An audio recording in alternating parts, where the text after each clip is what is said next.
जंगल भागात वाहनांची दळणवळण मोठ्या प्रमाणावर वाढल्याने अनेक प्राणी या वाहनांच्या धडकेने मृत्युमुखी पडताना किंवा जखमी होण्याच्या घटना रोज देशभरात वाढताना दिसत असून पाचोरा शहराजवळील आर्वी फाट्यालगतच्या बहुळा नदीवरील पुलावरील रस्त्यावर दिनांक 13 डिसेंबर 2020 रोजी सकाळी 5 ते 6 वाजेच्या दरम्यान अज्ञात वाहनाच्या धडकेने नीलगाय गंभीररित्या जखमी होऊन रस्त्याच्या कडेला लक्ष्मण नाटू बडगुजर या शेतकऱ्याच्या शेतात जाऊन पडली।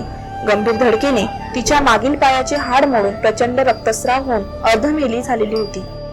नीलगाय लक्ष्मण बडगुजर यांनी बघितले असता त्यांनी वन्यजीव मित्र व निसर्ग राजा न्यूजचे संपादक अतिश सांगरे यांना संपर्क साधला असता अतिश सांगरे यांनी तात्काळ वन विभागाशी संपर्क साधला।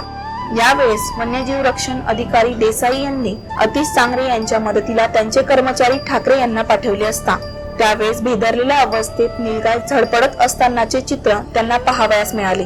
शिवाय जखमी नीलगायला कुत्रेही त्रास देताना त्यावेळेस दिसले। सीताफीने वन्यजीव मित्र अतिश सांगरे यांनी नीलगायच्या जखमी पायाला बांधून तिचे डोळे बांधले व ग्रामीण भागातील शेतकऱ्यांच्या मदतीने बैलगाडीत नीलगायला रस्त्यापर्यंत वन विभागाच्या वाहनापर्यंत नेण्यात आले।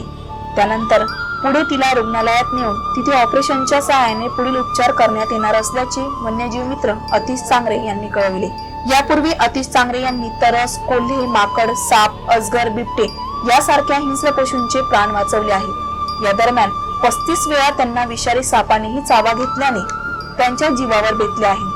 शिवाय तरस व माकड सारख्या हिंस्र पशूंनी चावा घेतल्याने त्यांनी आपल्या हाताचा कोपराही गमावला आहे।